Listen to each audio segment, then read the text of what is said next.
We turn once again to continue our study in all that Jesus taught based on Matthew 28 verse 20, 19 and 20. Go into every nation and make disciples and teach them to do all that I commanded you. యేసు బోధించినదంతయు అనే మన అధ్యయనమును కొనసాగిస్తూ ఉన్నాం. మత్తయి సువార్త 28వ అధ్యాయం 19-20 వచనముల్లో యేసుక్రీస్తు ప్రభువారు చెప్పినట్లుగా, మీరు వెళ్ళి సమస్త జనులను శిష్యులుగా చేయుడి, తండ్రి యొక్కయు కుమారుని యొక్కయు పరిశుద్ధాత్మ యొక్క నామంలోనికి వారికి బాప్తిజం ఇచ్చుచు, నేను మీకు ఏ సంగతులను ఆజ్ఞాపించుతునో వాటన్నిటినీ గైకొనవలనని వారికి బోధించండి. That's what we've been looking at, and we've been looking especially at what Jesus commanded us to do in the Sermon on the Mount, a very important passage of scripture. దీన్నే మనం చూస్తున్నాం. యేసుక్రీస్తు ప్రభువారు ఆజ్ఞాపించిన సంగతులను మనం చూస్తున్నాం. ముఖ్యంగా యేసుక్రీస్తు ప్రభువారు బోధించిన వాటిలో అతి ముఖ్యమైన కొండ మీద ప్రసంగాన్ని మనం చూస్తున్నాం. Because most Christians have not taken it seriously. ఎందుకంటే అనేక మంది క్రైస్తవులు దీన్ని తీవ్రంగా తీసుకోలేదు. I would say the shallowness of the lives of many Christians is primarily because they have not taken the Sermon on the Mount seriously. చాలా మంది క్రైస్తవుల జీవితాల్లో లోతు లేకుండా ఎందుకున్నారు అంటే వాళ్ళు కొండ మీద ప్రసంగాన్ని తీవ్రంగా తీసుకోలేదు. So today we come to Matthew 7 and verse 13. ఈరోజు మనం మత్తయి సువార్త 7వ అధ్యాయం 13వ వచనం చూద్దాం.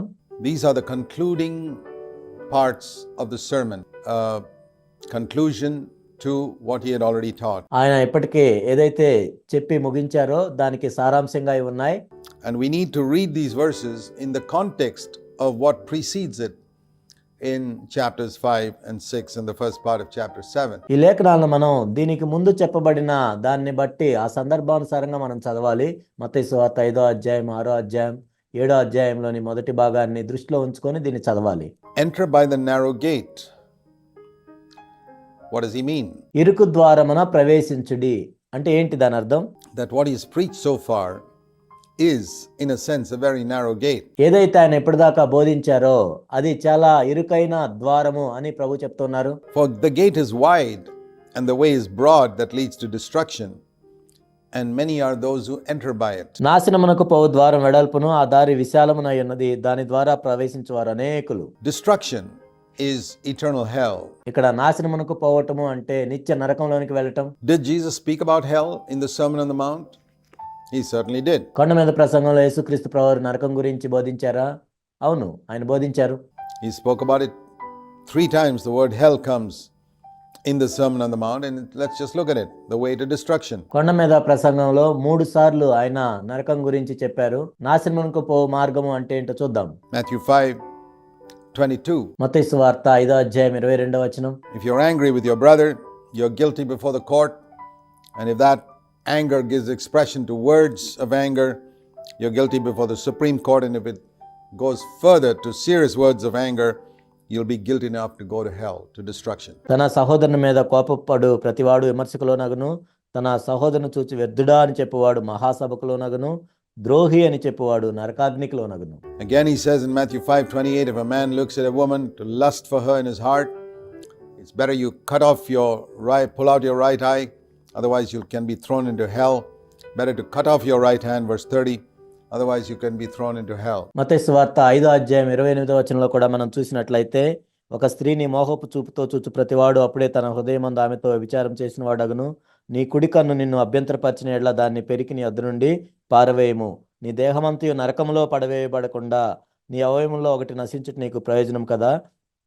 నీ కుడి చేయి నిన్ను అభ్యంతరపరిచిన ఎడల దాన్ని నరికి నీ అద్దు నుండి పారవేయము.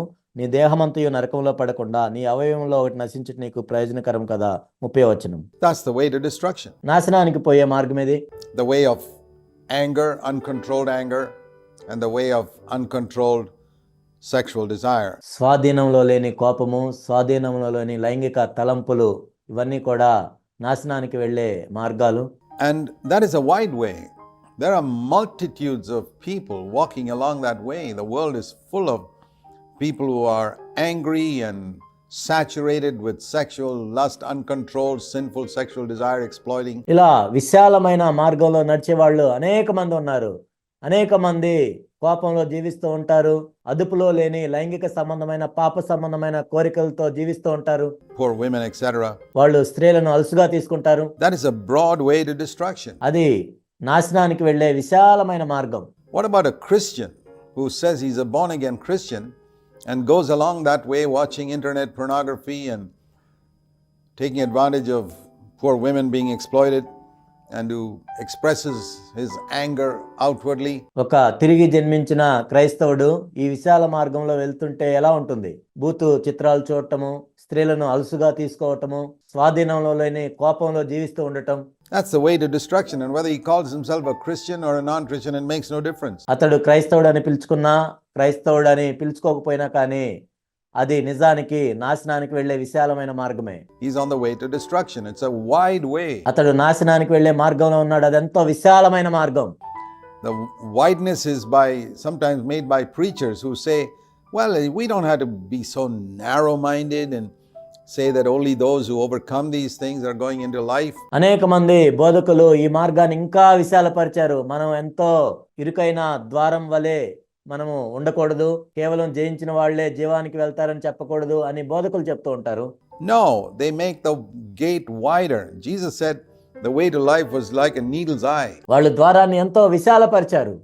యేసుక్రీస్తు ప్రభువారు ఏం చెప్పారంటే ఆ ద్వారం అనేది ఒక సూది బెజ్జం వంటిదని చెప్పారు. And can a camel go through a needle's eye? No. సూది బెజ్జంలో నుండి ఒంటె వెళ్ళగలుగుతుందా? లేదు. It's easier, he said, for a camel to go through a needle's eye for the man who is rich in himself to possess the kingdom of God. ఒక ధనవంతుడైన వ్యక్తి పరలోక రాజ్యంలో ప్రవేశించటం కంటే ఒక ఒంటె సూది బెజ్జంలోనికి ప్రవేశించడం ఎంత సులభమని ప్రభు చెప్పారు. See, our richness is not only in wealth, it could be in our intellect and our intellectual arguments. మనం కేవలం డబ్బు విషయంలోనే ధనవంతులుగా ఉండకపోవచ్చు, కానీ తెలివితేటల విషయంలో లేకపోతే వాదించే విషయంలో తెలివితేటల విషయంలో ఉండొచ్చు. When we come to scripture and we take away the seriousness of these words with intellectual arguments, లేఖనాల విషయానికి వచ్చేసరికి మన తెలివితేటలతో వాదించడం ద్వారా ఈ తీవ్రతను తగ్గించవచ్చు. well, you're not going to enter God's kingdom. నీవు ఆ విధంగా ఉన్నట్లయితే దేవుని యొక్క రాజ్యంలోనికి ప్రవేశించలేవు. That's a wide road that leads to destruction. నాశనానికి నడిపించే విశాలమైన మార్గం ఉంది.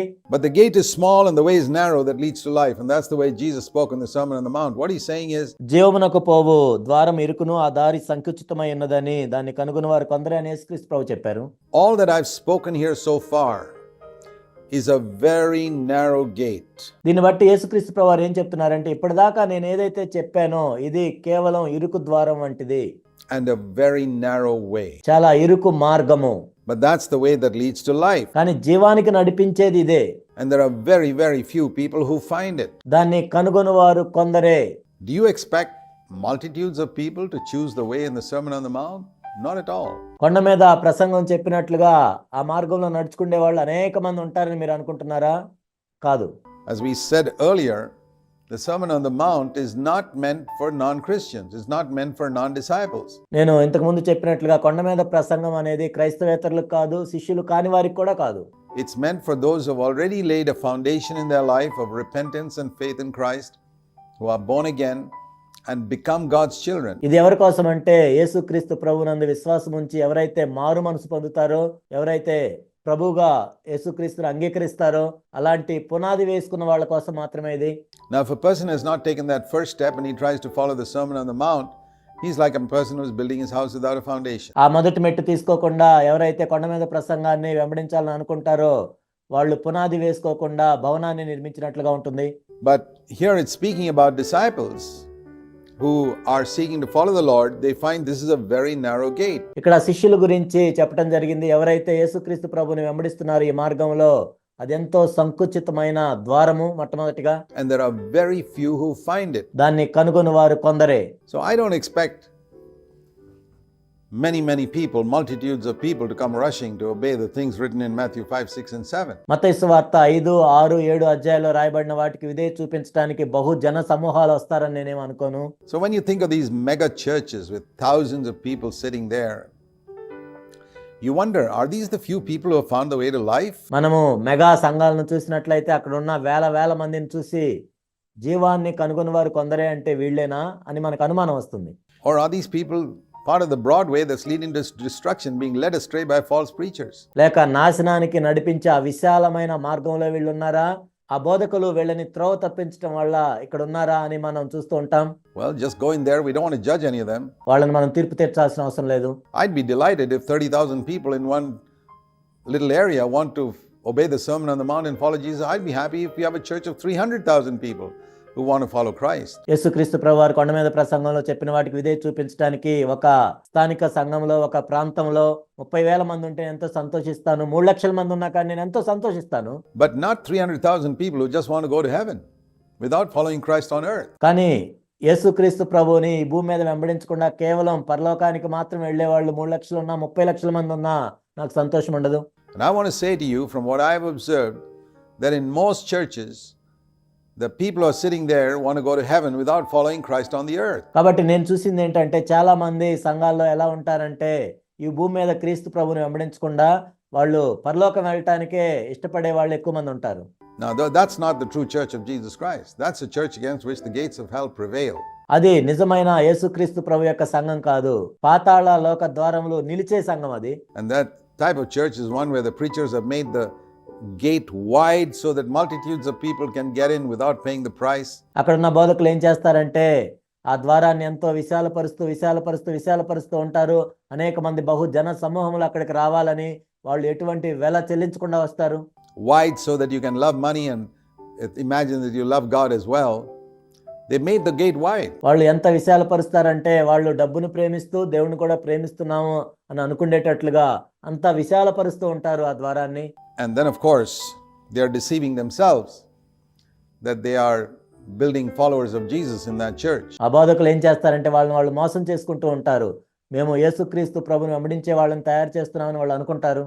So we need to see very clearly that it's at the end of the Sermon on the Mount that Jesus explained this gate is very small. కాబట్టి దీన్ని మనం స్పష్టంగా అర్థం చేసుకోవాలి. కొండ మీద ప్రసంగం చెప్పిన తర్వాత యేసుక్రీస్తు ప్రభువారు ఏం చెప్పారంటే ఇదెంతో ఇరుకు ద్వారము.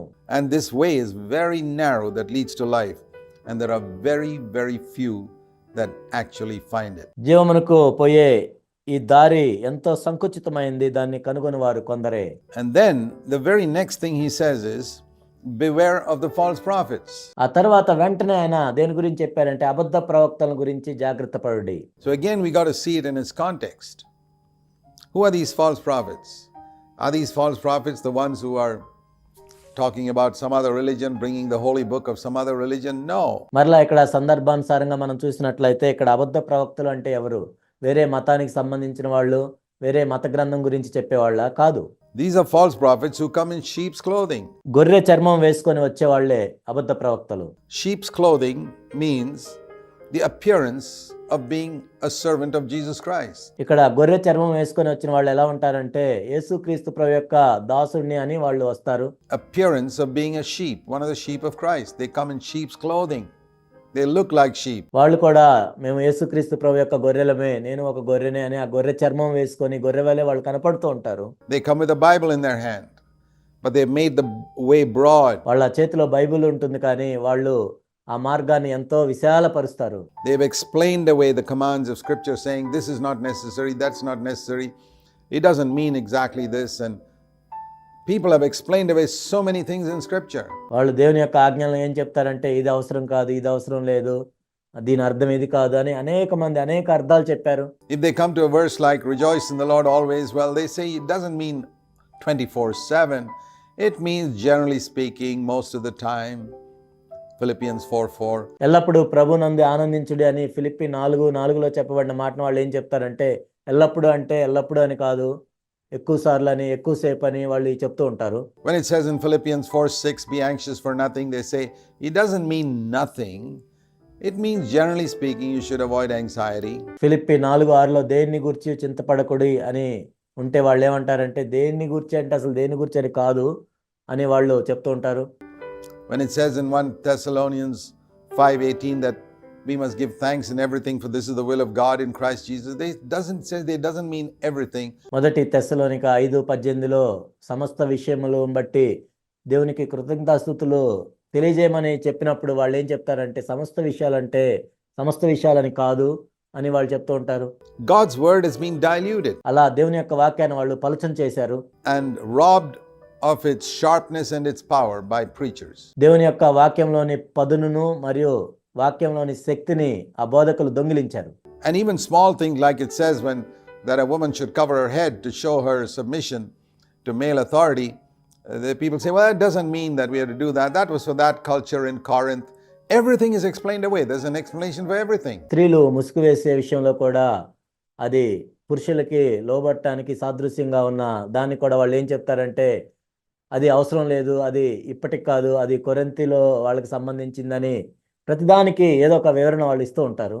And God's word has been diluted. When it says that if you don't take sexual sin radically, you can go to hell, he said, no, it's not that serious. ఆ విధంగా దేవుని యొక్క వాక్యాన్ని వాళ్ళు పల్చన చేశారు. స్త్రీలను మోహపు చూపులు చూసే విషయంలో ఎంతో తీవ్రంగా ఉండాలి, లేనట్లయితే నరకానికి వెళ్తారు అని ఉన్నప్పుడు వాళ్ళు లేదు లేదు అంత తీవ్రమైనది కాదు అని వాళ్ళు చెప్తారు. And what is going to happen in the final day? You will discover when you stand before Jesus Christ that God meant exactly what he said. చివరి దినమున ఏం జరుగుతుంది? యేసుక్రీస్తు ప్రభు యొక్క సన్నిధిలో నువ్వు నిలబడ్డప్పుడు దేవుడు ఏదైతే చెప్పాడో అదే దాని అర్థం. Christ meant exactly what he said. క్రీస్తు ఏదైతే చెప్పాడో అదే ఖచ్చితంగా దాని అర్థం అదే. Now, if you don't believe that these words in the Bible are scripture and the word of God, you must be honest and scratch them out. ఒకవేళ ఈ మాటలు నువ్వు నమ్మనట్లయితే దేవుని యొక్క వాక్యంలో ఇవి లేవు, లేకపోతే దేవుని యొక్క వాక్యం కాదు అని నువ్వు నమ్మనట్లయితే, నువ్వు యథార్థంగా ఉన్నట్లయితే దాన్ని కొట్టివేయాలి. Or tear up those pages and say, that's not the Bible. లేనట్లయితే ఆ పేజీలు చించివేసి ఇది బైబిల్ కాదని నువ్వు తీసేయాలి. But you're being dishonest and hypocritical if you keep them there in the Bible and say, this is God's word, and you don't follow it. కానీ నువ్వేమో ఇది దేవుని యొక్క వాక్యం అని చెప్పుకుంటూ మరలా దాన్ని వెంబడించకుండా ఉన్నట్లయితే నువ్వు ఒక వేషధారి వలె ఉంటావు. Is that hypocrisy that's God going to judge among God's people? దేవుని యొక్క ప్రజల మధ్య ఉన్న ఆ వేషధారణనే దేవుడు తీర్పు తీరుస్తాడు. God loves an honest person. I believe God loves many atheists more than he loves hypocritical Christians. దేవుడు యథార్థవంతులను ప్రేమిస్తాడు. నేను అనుకునేది ఏంటంటే యథార్థంగా ఉన్న నాస్తికుల్ని దేవుడు అనేక మంది వేషధారంతో ఉన్న క్రైస్తవుల కంటే ఎక్కువగా ప్రేమిస్తాడు. Because they are honest. They don't believe there's a God and they act like there's no God. ఎందుకంటే వాళ్ళు ఎంతో యథార్థంగా ఉన్నారు. దేవుడు లేడని వాళ్ళు చెప్తున్నారు, దేవుడు లేడన్నట్టే వాళ్ళు జీవిస్తున్నారు. The businessman out in the world, he says there's no God but money and he worships money. He's honest. ఈ లోకంలో ఉన్న వ్యాపారస్తులు ఏం చేస్తారంటే దేవుడు లేడు ఈ లోకంలో, ధనమే దేవుడని వాళ్ళు చెప్పి ఆ ధనాన్ని వాళ్ళు ఆరాధన చేస్తారు. But as Christians who say that Jesus Christ is the true God, I'm going to listen to him, the Bible is God's word, and then live just like those worldly people, they are the hypocrites. కానీ క్రైస్తవులు ఏం చెప్తారంటే యేసుక్రీస్తు ప్రభువారే నిజమైన దేవుడు, నేను ఆయన మాట వింటానని చెప్పి లోకానుసారుల వలె జీవిస్తూ ఉంటారు. నిజానికి వీళ్ళే ఎంతో వేషధారులు. Remember, when Christ was on earth, he condemned the hypocrites more than anybody else. మీరు చూసినట్లయితే క్రీస్తు ప్రభువారు భూమి మీద ఉన్నప్పుడు వేషధారులను ఆయన ఎంతో ఖండించారు వేరే వాళ్ళకంటే కూడా. The adulteress was saved, the thief on the cross, the murderer was saved, but the hypocrites went to hell. వ్యభిచారులు రక్షించబడ్డారు, శిలువ మీద ఉన్న దొంగ రక్షించబడ్డాడు, అలాంటి వాళ్ళందరూ రక్షించబడ్డారు, కానీ వేషధారులు అయితే నరకానికి వెళ్ళారు. So it's same thing's going to happen today. Beware of the false prophets who come to you with the Bible in their hand, with sheep's clothing, speaking the right doctrine, but inwardly they are ravenous wolves. ఈనాడు కూడా అదే జరుగుతుంది. అబద్ధ ప్రవక్తల గురించి జాగ్రత్త పడి వారు గొర్రె చర్మంలో వేసుకొని వస్తారు, చేతిలో బైబిల్ పట్టుకొని వస్తారు, సరైన సిద్ధాంతాలే బోధిస్తుంటారు, అయితే వాళ్ళు లోపల క్రూరమైన తోడేళ్ళు.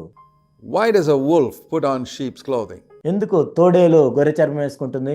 In order to come in the midst of the flock pretending to be a sheep, and all he wants is to bite the sheep and get what he can out of them. ఆ తోడేలు గొర్రె చర్మం వేసుకొని నేను కూడా ఒక గొర్రెనే అని నమ్మించి చివరకు ఆ తోడేలుకు కావాల్సిన గొర్రెల్ని తింటూ ఉంటుంది. It's a picture of a preacher who comes, who's got his Bible college degree perhaps, he quotes scripture and he's eloquent speaker, and all he wants is to get your money. ఇది ఒక Bible బోధకునికి సాదృశ్యంగా ఉంది. బహుశా అతనికి ఒక Bible college degree ఉండొచ్చు, లేఖనాలనే చెప్తూ ఉండొచ్చు, అతనికి వాగ్దాటి ఉండొచ్చు, కానీ అతనికి ఆసక్తి ఏంటంటే మీ డబ్బు మీద ఆసక్తి ఉంటుంది. Whenever you find a preacher like that, think of this verse, a ravenous wolf who's come in sheep's clothing. ఎప్పుడైనా అలాంటి బోధకుడిని మీరు చూసినట్లయితే ఈ వచనాన్ని గుర్తు చేసుకోండి. గొర్రె చర్మం వేసుకున్న క్రూరమైన తోడేలు. That person's not a shepherd, he's a wolf. ఆ వ్యక్తి కాపరి కాదు, తోడేలు. A good shepherd cares for his sheep, is interested in leading the sheep to green pastures and by still waters, not to bite off the sheep like a lot of preachers do. ఒక మంచి కాపరి ఏం చేస్తాడంటే గొర్రెలను పచ్చిక వైపుకు నడిపిస్తూ ఉంటాడు, శాంతికరమైన జలముల ఎదుకు నడిపిస్తాడు, ఆ గొర్రెల్ని మేపుతాడు, కానీ అనేక మంది బోధకులు చేసినట్లుగా ఆ గొర్రెలను తినివేయడు. Then he goes on to say, you will know these false prophets by their fruits. ఆ తర్వాత యేసుక్రీస్తు ప్రభువారు ఏం చెప్తున్నారంటే వారి ఫలముల వలన మీరు వారిని తెలుసుకొందురు.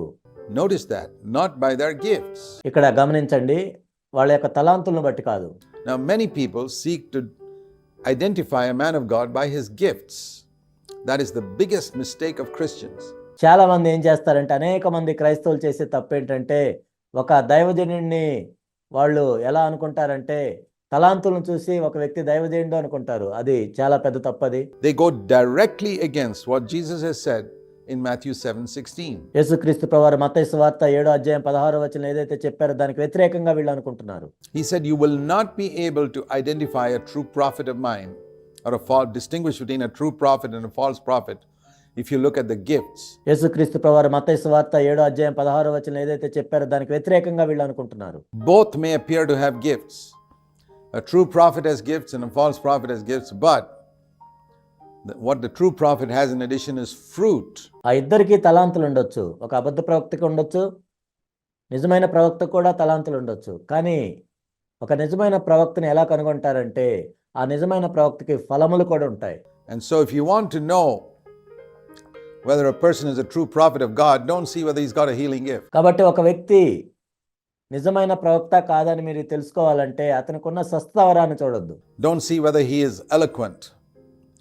Don't see whether his doctrines are right. అతని వాగ్దాటిని చూడొద్దు. అతని సిద్ధాంతాలన్నీ సరిగా ఉన్నాయా లేవా అని చూడొద్దు. Both their doctrines will be right. They got sheep's clothing. ఎందుకంటే వాళ్ళిద్దరి సిద్ధాంతాలు కూడా సరిగానే ఉన్నాయి. గొర్రె చర్మం అనేది ఉంది. How to distinguish which is a real sheep and which is a wolf? By their fruit.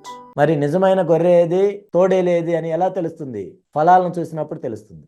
What is the fruit of the Spirit there in life? Primarily humility. Has he got humility? వారి జీవితంలో ఆత్మ ఫలం ఉందా? ముఖ్యంగా దీనత్వం ఉందా? Has he got a genuine compassion for people? Is he free from the love of money? ప్రజల పట్ల నిజమైన కనికరం ఉందా? ధనాశ నుంచి విడుదల పొందాడా? Is he always compelling you to pay your tithe? That's a wolf without a shadow of doubt. ఎప్పుడు కూడా మీ దశంభాగాలు చెల్లించండి అని బలవంత పెడుతున్నాడా? అలా చేసినట్లయితే ఎటువంటి సందేహం లేకుండా అతడు క్రూరమైన తోడేలే. And most preachers are wolves like that today. ఈనాడు అనేక మంది బోధకులు అలాంటి తోడేళ్ల వలె ఉన్నారు. A lot of them only preach on giving your tithe to their ministry. చాలా మంది కేవలం వాళ్ళ పరిచర్యకు మీరు డబ్బులు ఇవ్వండి అని మాత్రమే బోధిస్తూ ఉంటారు. And giving you all types of false promises that God will give you 100 times if you give to their ministry. వాళ్ళ పరిచర్యకు మీరు డబ్బులు ఇచ్చినట్లయితే తప్పుడు వాగ్దానాలు వీళ్ళు చేస్తూ ఉంటారు. దేవుడు మీకు 100 అంతలు ఇస్తాడని. Don't be deceived by these television preachers or any other type of preacher who's a ravenous wolf who's after your money. మీ డబ్బు ఎంత పరిగెత్తే ఈ టెలివిజన్ బోధకులను కానీ మరే బోధకులను కానీ మీరు నమ్మొద్దు. వాళ్ళు క్రూరమైన తోడేళ్ల వంటి వారు. You will know them by their fruits. Always look for fruit. వారి ఫలముల వలన వాళ్ళని మీరు తెలుసుకుంటారు. కాబట్టి ఎప్పుడు ఫలాలను మీరు చూస్తూ ఉండాలి. The fruit of goodness and kindness and humility, మంచితనము, కనికరము, దీనత్వము అనే ఫలాన్ని మనం చూస్తూ ఉండాలి. which treats you with respect and who's not out to get your money. మిమ్మల్ని వాళ్ళు గౌరవంగా చూస్తున్నారా లేదా అని చూడాలి. కేవలం మీ డబ్బు మీద వాళ్ళు ఆసక్తి కలిగి ఉండకూడదు. I mean, in other words, look for the fruit of Jesus Christ in their life. ఇంకో మాటలో చెప్పాలంటే వాళ్ళ జీవితంలో యేసుక్రీస్తు ప్రభు యొక్క ఫలం అనేది ఉందా లేదా చూడాలి. Where do you find Jesus Christ going after anybody for their money? Never once. He never took a collection. యేసుక్రీస్తు ప్రభువారు ఎక్కడికి వెళ్ళి డబ్బులు అడిగారు? ఆయన ఒక్కసారి కూడా డబ్బుల్ని వసూలు చేయలేదు. ఎక్కడ An offering at any time in his meetings. ఎక్కడా కూడా ఆయన మీటింగుల్లో కానుకలు పట్టలేదు. When he healed the sick, he did not take an offering. He didn't ask the disciples to go with an offering bag and collect money from the people he healed. ఆయన ఎవరైనా స్వస్థపరిచినప్పుడు ఆయనేమి కానుకలు ఇవ్వమని అడగలేదు. తన శిష్యులకు చెప్పి వెళ్ళి కానుకలు పట్టమని చెప్పలేదు. Like we see in today's healers and preachers, I believe they're humbugs compared to Jesus Christ. ఈనాడు బోధకుల్ని స్వస్థపరిచే వాళ్ళని మనం చూసినట్లయితే యేసుక్రీస్తు ప్రభుతో పోల్చి చూసినట్లయితే వీళ్ళందరూ మోసగాళ్ళు. You never find any of the apostles doing that either. You don't find the apostles going around with an offering bag after they preach to people or healed people. అపోస్తలులు కూడా ఎవరు ఈ విధంగా చేసినట్లు మనము చూడము. వాళ్ళు బోధించిన తర్వాత అయినా స్వస్థపరిచిన తర్వాత అయినా కానుకలు పట్టడానికి వాళ్ళు వెళ్ళినట్లుగా మనం ఎక్కడ చూడము. You say, well, then how will we have money for God's work? Yes, you can keep a box there and let people voluntarily give, whether they want to give or don't want to give. మరి దేవుని పని చేయడానికి మనకు డబ్బులు ఎక్కడి నుంచి వస్తాయి అని మీరు అడగొచ్చు. అయితే మీరు అక్కడ ఒక కానుకలు పెట్టండి.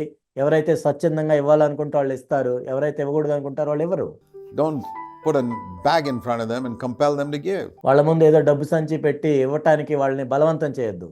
And certainly, the Bible teaches that Jesus and the apostles would never take a cent from unbelievers. It's a great tragedy today that unbelievers are invited to a meeting and they hear the gospel and there's a collection taken from them. నిశ్చయంగా మనం చూసినట్లయితే యేసుక్రీస్తు ప్రభు కానీ అపోస్తులు కానీ అవిశ్వాసుల నుంచి ఒక్క పైసా కూడా తీసుకోరు.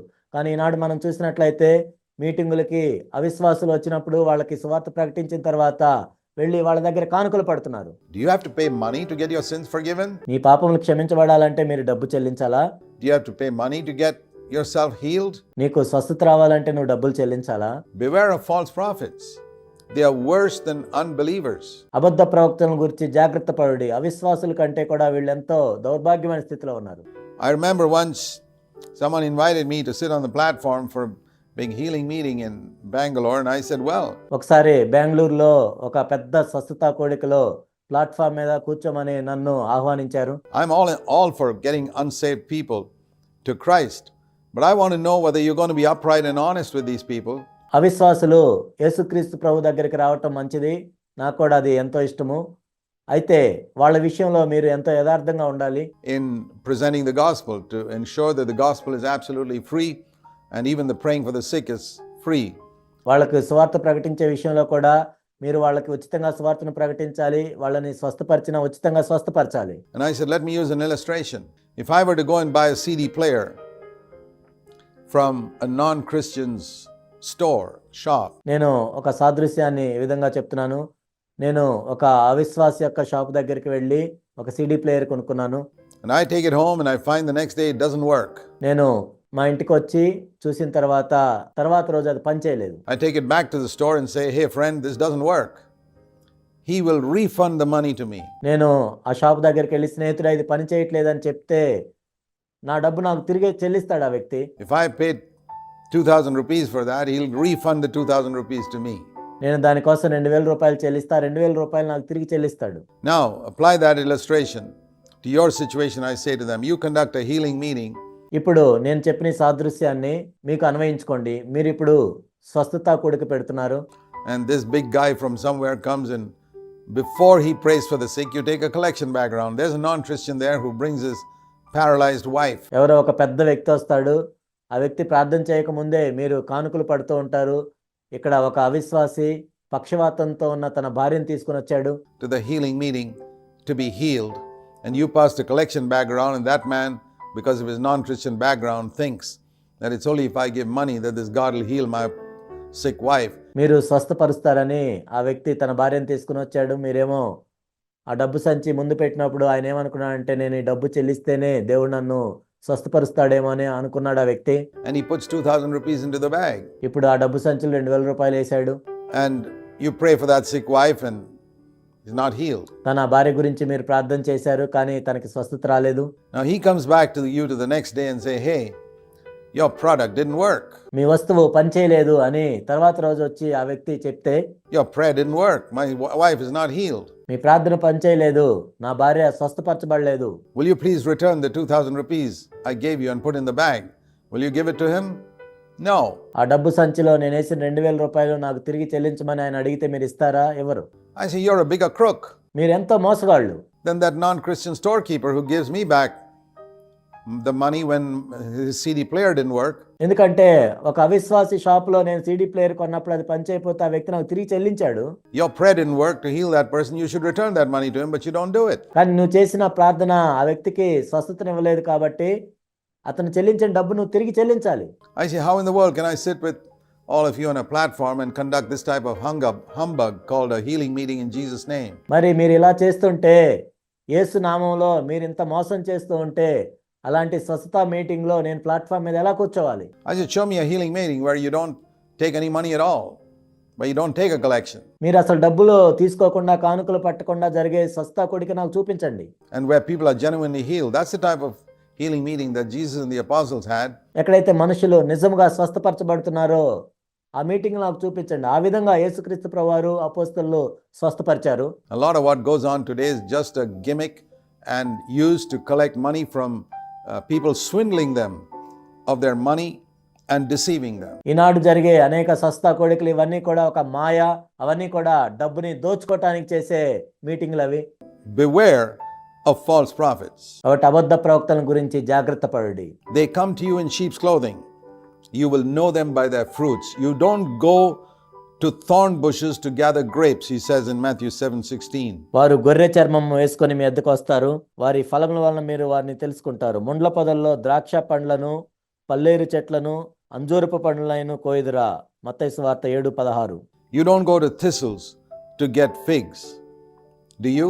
It's so simple. మీరు ఆ విధంగా చేస్తారా? ఇదెంత సామాన్యమైన విషయం. I mean, if you want to go to get grapes, you go to a vine to get grapes. You don't go to a thorn bush to get grapes. మీకు ద్రాక్ష కావాలంటే మీరు ద్రాక్ష తోటకి వెళ్తారు, కానీ ముళ్ళ పొదల్లోకి వెళ్ళరు. The fruit manifests what the tree is like. కాబట్టి ఆ ఫలాలే తెలియజేస్తాయి ఆ చెట్టు ఎలా ఉందో. When you see thorns coming out of it, you know that's not fruit.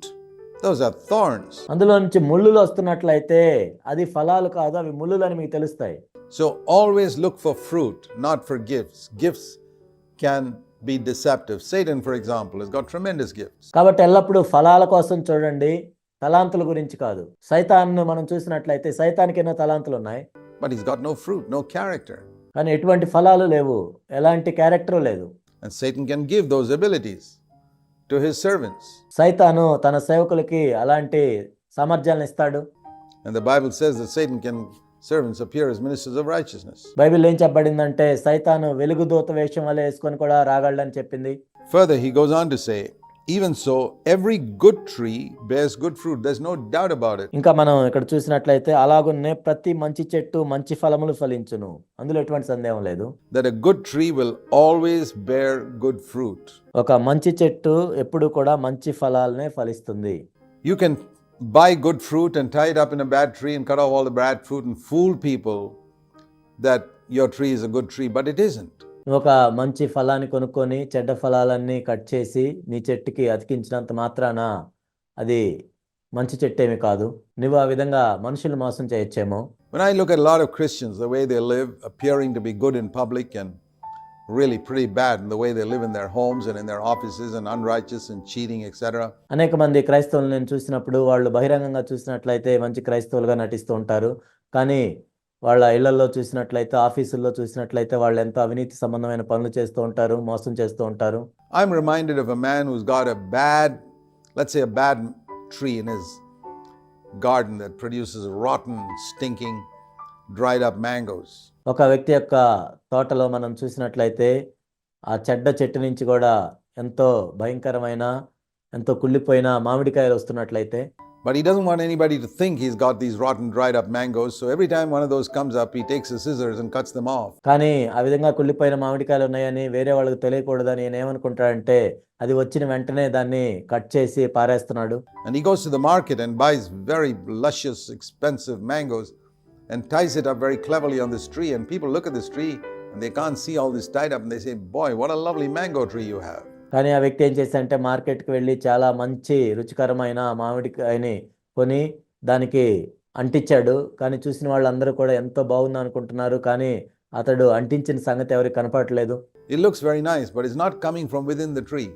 It's just put on. అది బయటికి చూడటానికి బాగానే ఉంది, కానీ అది లోపల నుంచి రావట్లేదు, అది బయట నుంచి పెట్టింది. అది It's something which is meant to deceive people. This is hypocrisy. అదేంటంటే మనుషులను మోసం చేయటానికి, దాన్నే వేషధారణ అని పిలుస్తారు. A good tree will produce good fruit. A good tree cannot produce bad fruit, and a bad tree cannot produce good fruit. ప్రతి మంచి చెట్టు మంచి ఫలములను ఫలించును, పనికిమాలిన చెట్టు కాని ఫలములను ఫలించును. మంచి చెట్టు కాని ఫలములు ఫలింపనేరదు, పనికిమాలిన చెట్టు మంచి ఫలములు ఫలింపనేరదు. So what should you do with a tree that does not bear good fruit? It says it must be cut down, Matthew 7 verse 19, and thrown into the fire. మరి మంచి ఫలములు ఫలించని చెట్టుని ఏం చేయాలి? మత్తయి సువార్త 7:19 ప్రకారం మంచి ఫలములు ఫలింపని ప్రతి చెట్టు నరకబడి అగ్నిలో వేయబడును. That is the great need. That nature of ours that we have inherited from Adam needs to be crucified. That's the meaning of cut down. When John the Baptist said that Jesus is coming with an axe. ఇదే ఇక్కడ ఉన్న గొప్ప అవసరము. ఆదాము నుండి మనము సంతరించుకున్న ఆ స్వభావం అనేది చెడ్డ చెట్టు వంటిది. దాన్ని అక్కడి నుండి నరికివేయటం అంటే దాన్ని సిలువ వేయాలి. యేసుక్రీస్తు ప్రభువారి గురించి బాప్తిస్మ యోహాను కూడా అదే చెప్పాడు. ఆయన గొడ్డలి తీసుకొని చెట్ల వేరుని నరికివేయటానికి వస్తున్నాడని. That he's laying to the root of the tree to cut it down. చెట్టు యొక్క వేరుని నరికివేయాలి. This is what he meant. అదే దాని అర్థం. He's going to cut it right down at the root, throw it in the furnace, and replace it with another tree. ఆ చెట్టు వేళ్లతో సహా నరికి అగ్నిలో పడవేయాలి. ఆ తర్వాత వేరే చెట్టుని అక్కడ వేయాలి. You see, many people haven't experienced this. They've just tried to get rid of superficial sins in their life and responded to Christ. చాలా మంది ఏంటంటే బాహ్య సంబంధమైన పై సంగతులను ఆ పాపాలను విడిచిపెట్టి యేసుక్రీస్తు ప్రభు దగ్గరికి వస్తారు. They're not really saved because the root is still there. వాళ్ళు ఇంకా నిజానికి రక్షించబడలేదు, ఎందుకంటే ఆ వేరు లోపల ఉంది ఇంకా. It's like when you come to a doctor and you have some symptoms, he won't just give you some ointment to get rid of those symptoms. మీరు వైద్యుని దగ్గరికి వచ్చినప్పుడు ఆ వైద్యుడు కేవలం ఆ వ్యాధి లక్షణాలను బట్టి మందులు ఇవ్వడు, కానీ He says, I need to give you an antibiotic that hits the root of the disease, and when the root of the disease is hit, then these symptoms will disappear. ఆ వ్యాధికి మూల కారణమైన దాన్ని తొలగించడానికి కావాల్సిన యాంటీబయాటిక్ ఇస్తాడు. ఆ విధంగా ఆ వ్యాధి లక్షణాలు కూడా పోతాయి. That's how a good doctor treats his patients who are sick. And that's how Jesus also does it. ఒక మంచి వైద్యుడు రోగికి ఆ విధంగా చికిత్స చేస్తాడు. యేసుక్రీస్తు ప్రభువారు కూడా ఆ విధంగానే చేస్తారు. He says there's a root to all these problems in your life, and the root is a self-centered life. నీ జీవితంలో ఉన్న వీటన్నిటికీ కూడా ఒక మూల కారణం ఏంటి అంటే స్వయం కేంద్రీకృతమైన జీవితం. From that self-centered life, only fruit that seeks your own will come. ఆ స్వయం కేంద్రీకృత జీవితం నుండి ఏమొస్తుందంటే, ఏ ఫలం వస్తుందంటే నీ స్వయానికి సంబంధించిన ఫలమే వస్తుంది. Now you can tie nice fruit there, and like many preachers preach eloquent things and preach nice things, but if you're a self-centered person, you'll be seeking your own all the time. అనేక మంది బోధకులు చేసినట్లుగా నువ్వేదో మంచి ఫలాల్ని అక్కడ అంటించుకోవచ్చు, కానీ నీ స్వయం కేంద్రీకృత జీవితం నుండి నీ సొంత ఆసక్తులే బయటకు వస్తాయి. And until you hit the root of that, you're not going to be really experiencing the salvation that Christ came to give. వేర్లతో సహా దాన్ని నువ్వు తొలగించకుండా ఉన్నట్లయితే యేసుక్రీస్తు ప్రభువారు ఏ రక్షణ ఇవ్వటానికైతే వచ్చారో దాన్ని సంపూర్ణంగా నువ్వు ఇంకా స్వీకరించలేదు. I think of numerous people who have come to our church in Bangalore and have told me, Brother Zach, I never knew what it was to be really converted till I came here. బెంగళూరులో మా సంఘంలోనికి వచ్చిన అనేక మంది నాతో ఏం చెప్పారంటే, Jack గారు మీరు చెప్పేదాకా నాకు నిజంగా రక్షణ పొందటం అంటే ఏంటో కూడా తెలియలేదు అని చెప్పారు. Because I never knew what repentance was till I came to your church. I thought I was born again. నేను మీ సంఘానికి వచ్చేదాకా అసలు మారు మనసు పొందటం అంటే ఏంటో కూడా నాకు తెలియదు, ఎందుకంటే నేను తిరిగి జన్మించానని అనుకున్నాను. And I took baptism somewhere, but I never knew how serious sin was. నేను బాప్తిజం కూడా తీసుకున్నాను, అయితే పాపం ఎంత తీవ్రమైందో నాకు తెలియదు. I never knew what repentance was because I didn't know what sin I had to turn from. నాకు మారు మనసు అంటే కూడా ఏంటో తెలియదు, ఎందుకంటే ఏ పాపం నుంచి తిరగాలో కూడా నాకు తెలియదు. When I came here, I saw and I heard what sin really was. It was a self-centered way of life. నేను ఇక్కడికి వచ్చిన తర్వాత పాపం అంటే ఏంటో నేను గ్రహించాను. అది స్వయం కేంద్రీకృత జీవితమే. And I saw that I had to turn from that. నేను దాన్ని చూసినప్పుడు దాని నుండి నేను తిరిగాను. And it is only now that I'm really saved. I believe a lot of people who imagine that they're saved and born again are not. ఇప్పుడే నిజానికి నేను రక్షించబడ్డాను. చాలా మంది నేను రక్షించబడ్డాను అని అనుకుంటారు, కానీ నిజానికి వాళ్ళు రక్షించబడలేదు. Because they have not turned from their self-centeredness. ఎందుకంటే వాళ్ళ స్వయం కేంద్రీకృత జీవితం నుండి వాళ్ళు తిరగలేదు. The root of that bad nature has not been hit by the axe. That bad tree has not been cut down. They are trying to produce good fruit on a bad tree. చెడ్డ స్వభావానికి మూల కారణమైన దాన్ని వాళ్ళు తొలగించలేదు. ఆ చెడ్డ చెట్టు యొక్క వేరుని వాళ్ళు తొలగించలేదు. కేవలం వాళ్ళు ఫలాల్ని అంటించుకుంటూ ఉన్నారు. Here it says about those who belong to Christ. What's the mark of those who belong to Christ? Let me read you a verse in Galatians 5 and verse 24 and see if you qualify. ఇక్కడ క్రీస్తు యేసు సంబంధులు అని చెప్పబడింది. క్రీస్తు యేసు సంబంధులు అంటానికి గుర్తేంటి? గలతీయులకు రాసిన పత్రిక 5వ అధ్యాయం 24వ వచనము. ఇక్కడ క్రీస్తు యేసు సంబంధులు అంటే మీరు దానికి అర్హత ఉందో లేదో మీరు ఒకసారి చూసుకోండి. You may say you belong to Christ. You may say you're a part of that good tree. Well, here's a verse. మేము కూడా క్రీస్తు సంబంధం అని మీరు చెప్పొచ్చు. మేము కూడా ఆ మంచి చెట్టులో పాలిభాగస్థులమై ఉన్నామని చెప్పొచ్చు. Galatians 5:24 says, "Those who belong to Christ have crucified the flesh." The flesh speaks of that self-centered life that wants to do its own will. ఇక్కడ గలతీ 5:24లో మనం చూసినట్లయితే క్రీస్తు యేసు సంబంధులు శరీరమును దాని ఇచ్చలతోనూ దురాశలతోనూ సిలువేసి ఉన్నారు. ఇక్కడ శరీరము అంటే ఆ స్వయం కేంద్రీకృత జీవితమే. Their attitude towards that self-centered life is crucify it, kill it. ఎల్లప్పుడూ కూడా వాళ్ళ స్వయం గురించే ఆలోచించే ఆ ఆలోచన యొక్క జీవన విధానాన్ని మనము చంపివేయాలి.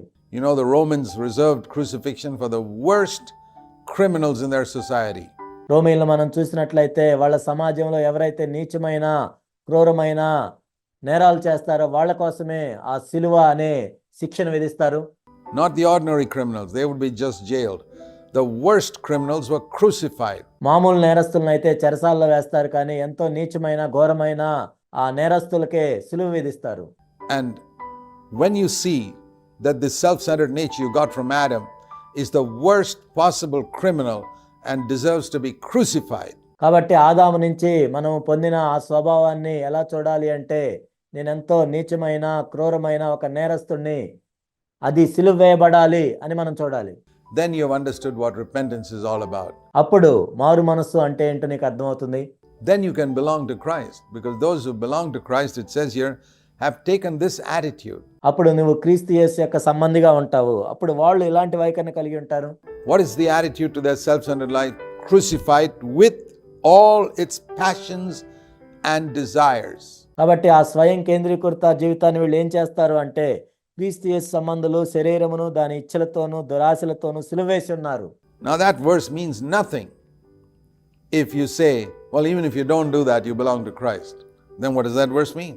ఒకవేళ అలా చేయకపోయినా మీరు క్రీస్తు యేసు సంబంధులే అని చెప్పినట్లయితే మరి ఆ వచనానికి అర్థం ఏంటి? దానికి అర్థమే ఉండదు. Supposing those who belong to Christ may not have crucified the flesh with its passions and desires, then God's word is meaningless. ఒకవేళ క్రీస్తు యేసు సంబంధులు శరీరమును దాని ఇచ్చలతో దురాశలతో సిలువ వేసి ఉండకపోవచ్చు అని మీరు అంటున్నట్లయితే దేవుని యొక్క వాక్యానికి అర్థం ఏంటి? But God's word is true. A tree that produces bad fruit must be cut down and thrown into the fire. కానీ దేవుని యొక్క వాక్యము సత్యము. ఏ చెట్టు అయితే కాని ఫలములను ఫలిస్తుందో ఆ చెట్టును నరికివేయాలి. Crucified. Then we can have this other nature that the Holy Spirit gives us that produces good fruit. ఆ స్వభావాన్ని సిలువ వేయాలి. అప్పుడు మాత్రమే పరిశుద్ధాత్ముడు మనకిచ్చే నూతన స్వభావం ద్వారా మంచి ఫలాలు ఫలిస్తాము. Now a lot of people who have fruit may not have the gifts of the Spirit. అనేక మంది ఫలాలు కలిగి ఉండొచ్చు, కానీ తలాంతులు కలిగి ఉండకపోవచ్చు. It doesn't matter.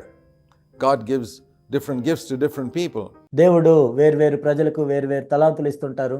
But if you can remember this thing that Jesus repeated twice here, you'll be saved from a lot of deception. ఇక్కడ యేసుక్రీస్తు ప్రభువారు 2 సార్లు చెప్పారు. ఈ మాటను మీరు గుర్తుంచుకున్నట్లయితే చాలా మోసం నుండి మీరు కాపాడబడతారు. Verse 16, you will be able to identify a true and a false prophet not by their gifts but by their fruits.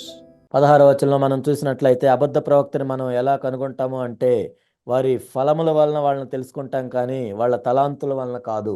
Again he repeated in verse 20, so then you will know them by their fruits. కాబట్టి మీరు వారి ఫలముల వలన వారిని తెలుసుకొందరు. 20వ వచనం. If only all Christians had just taken this one simple sentence to heart. క్రైస్తవులందరూ కూడా ఈ ఒక్క సామాన్యమైన వచనాన్ని వాళ్ళు తీవ్రంగా వాళ్ళ హృదయంలోనికి తీసుకున్నట్లయితే, we would be saved from a tremendous amount of deception that there is today in Christianity. ఈనాడు క్రైస్తవత్వంలో ఉన్న ఎంతో గొప్ప మోసం నుండి మనందరం కాపాడబడే వాళ్ళమే. Christianity today can be divided into 2 categories. That which is Babylonian, corrupt, the harlot Christianity described in Revelation 17. ఈనాటి క్రైస్తవ్యం 2 గుంపులుగా మనం విభజించవచ్చు. ఒకటేమో ప్రకటన గ్రంథం 17వ అధ్యాయంలో వర్ణించబడినట్లుగా బబులోనుకు సంబంధించింది, ఎంతో అవినీతితో మునిగిపోయింది, వ్యభిచార మత్తులో ఉన్నది, which is going to be burnt up and destroyed by God one day. దేవుడు దీన్ని ఒకానొక రోజు కూల్చివేసి నాశనం చేస్తాడు. And the pure holy bride of Jesus Christ called Jerusalem in Revelation 21 that will shine with its glory through all eternal ages. ప్రకటన 21లో మనం చూసినట్లుగా పవిత్ర కన్యకగా ఉన్న యెరూషలేము వంటి క్రైస్తవ్యం అనేది ఒకటి ఉంది. అది ఎల్లప్పుడూ కూడా దేవుని యొక్క సన్నిధిలో యుగయుగములు కూడా మహిమతో ఉంటుంది. And the way to distinguish between the two, both may have gifts, remember. ఈ రెండింటి మధ్య వ్యత్యాసాన్ని మనం ఎలా కనుగొంటాము అంటే ఈ రెండింటికి కూడా తలాంతులు ఉంటాయి, మీరు గుర్తుంచుకోండి. But only one will have the fruit of the Spirit, కానీ ఒకటి మాత్రమే ఆత్మ ఫలాన్ని కలిగి ఉంటుంది. of humility and love and goodness దీనత్వము, ప్రేమ, మంచితనం, and freedom from the love of money. ధనాశ నుంచి విడుదల పొందటం. So whenever you look at a preacher, this is what we need to look for. Is he a true prophet? ఎప్పుడైనా ఒక బోధకుడిని మనం చూసినప్పుడు మనము ఈ విధంగా చూడాలి, ఇతడు నిజమైన ప్రవక్త Or he is false prophet? లేక అబద్ధ ప్రవక్త. Is he a false prophet? Is he a real sheep or a wolf in sheep's clothing? అతడు నిజమైన గొర్రెవలే ఉన్నాడా లేక గొర్రె చర్మం వేసుకున్న తోడేలా? This is such an important word for our day, and the way to distinguish it is, does he preach the Sermon on the Mount? ఈనాడు ఎంతో ప్రాముఖ్యమైన మాట ఇది. మనం ఏ విధంగా వ్యత్యాసాన్ని చూడగలమంటే ఆ వ్యక్తి కొండ మీద ప్రసంగాన్ని బోధిస్తున్నాడా లేదా? Does he preach the narrow way that leads to life? జీవానికి తీసుకువెళ్ళే ఇరుకు మార్గాన్ని బోధిస్తున్నాడా లేదా? Or is he just showing off his oratory and his abilities? లేక తన సామర్థ్యాన్ని, వాగ్దాటిని ప్రదర్శించుకుంటున్నాడా? Let's pray. ప్రార్థన చేసుకుందాం. Heavenly Father, పరలోకపు తండ్రి, in a day of deception, we thank you for the light of your word. మోసకరమైన దినాల్లో మేము ఉండగా ప్రభువా, మీ వాక్యపు వెలుగును మాకు ఇచ్చినందుకు వందనాలు తెలియజేస్తున్నాం. Which leads us along the right path so that we don't miss the way.